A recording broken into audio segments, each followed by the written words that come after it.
Hi class, this is lecture 14. Now we're going to focus on our last interpretation of the design argument, comparing the design hypothesis to a random hypothesis.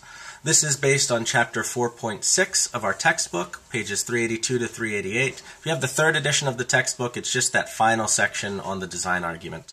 Alright, so just as a review, we've been talking about the design argument. It goes as follows. The universe really just seems intricate. It seems put together. It seems like somebody sat down, created a blueprint, and then made this world on purpose. And that means the universe probably was put together that way by an intelligent designer like God.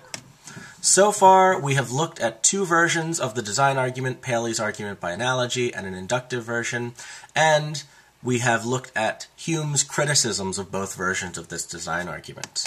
Today, in this lecture, we're going to look at a new version, a third version of the design argument.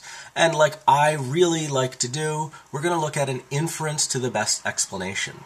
We're going to ask what best explains the seeming complexity, order, and functionality of lots of natural objects in the universe.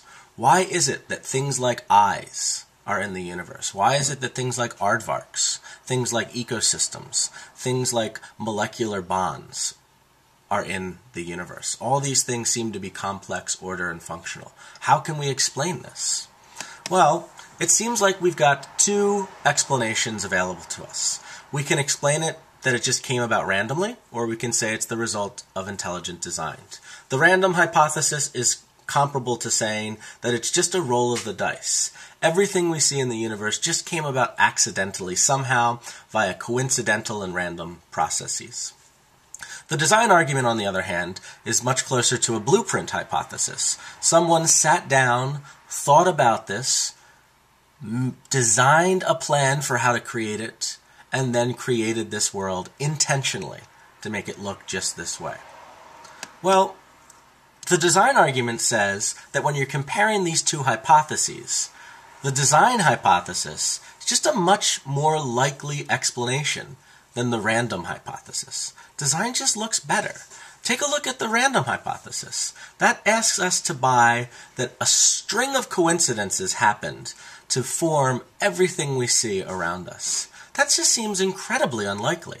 Design seems to make a lot more sense. It seems to fit our normal, common sense theories about how the world works. Coincidences like that seem really unlikely. It seems like a more plausible, simpler hypothesis is to say someone came along, designed it, created it this way. Well, this is really what we're going to talk about this lecture. Do we have a good argument here? Is the design hypothesis really better than the random hypothesis? And in particular, we're going to focus a lot on this random hypothesis and wonder to ourselves, how bad a theory is random? Is random really as bad as we're making it out to be?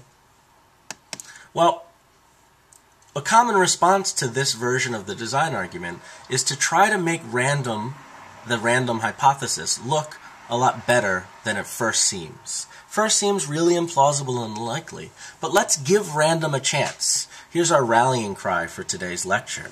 Let's try to see if random can be a good explanation for what's going on.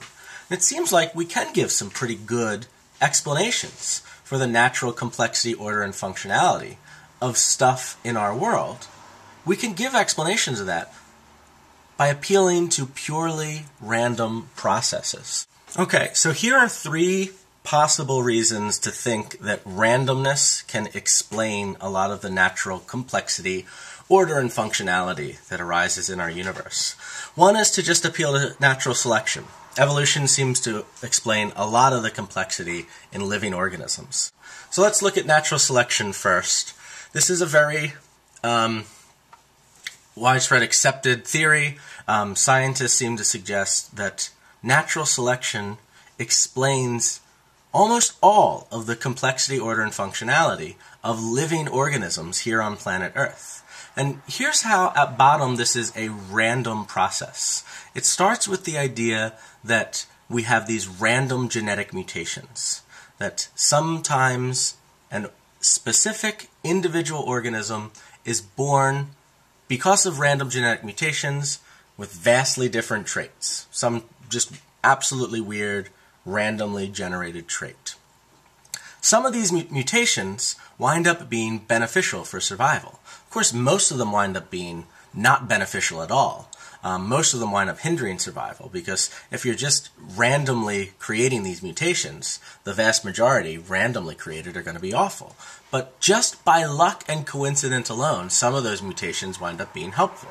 So, for example, if you're an organism that has a tongue and you use that tongue a lot to get food in hard-to-reach places, if you wind up having a longer, skinnier tongue just through some random genetic mutation, you're going to be able to use that tongue to get into smaller, harder-to-get areas to get more food as a result. And that winds up, through some random mutation alone, being a really beneficial trait for you, the specific individual organisms. Well, it turns out if you have some of these beneficial traits, you're going to be able to survive better. That's going to be better for your reproductive success as well. You're going to be more likely to transfer that trait to your offspring. Your offspring, as a result, is going to be more likely to have that specific trait that you have, and your offspring is more likely itself to survive and have reproductive success. And so slowly but surely, through this random process, the environmental pressure and influence on these random genetic mutations winds up leading to a slow adaptation, where one particular trait, like a long, skinny tongue, winds up becoming dominant in a particular species. And there's this eventual slow species-wide change, where all the old fat-tongued versions of the species wind up dying off, being less successful, and all the long, skinny-tongued versions of the species wind up being successful and ultimately overtaking the overall population. That's how natural selection works. Notice this is at bottom a random process. It starts with random mutations. You add to it some environmental feedback on those random mutations, where some of those random mutations wind up being selected for as, advantageous, and others wind up being not selected as, disadvantageous. And out of this arises complexity, order, and functionality.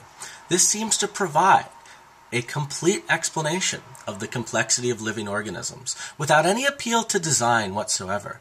This says a random process can lead to complexity, order, and functionality. So that's one reason to think that random might be a pretty decent explanation. Doesn't explain everything though, right? It just explains the complexity of living organisms. Doesn't explain why there's complexity in atoms, molecules, why there's complexity in the overall galaxy, the complexity of the physics, the laws of physics. So let's move on to other ways to give random a chance. Let's talk about probable improbabilities. Well, there's a nice quote here. If you give something a long enough timeline, the improbable winds up becoming probable. So given a long enough timeline, the improbable becomes probable. And the simplest example of this is somebody trying to make a half-court shot in basketball. If you wind up being really, really bad at basketball, you don't even think you could take a half-court shot. Just think about taking a three-point shot or a foul shot or something. Any specific instance of me taking a half-court shot is likely to not go in. I have a really, really improbable chance of hitting any half-court shot.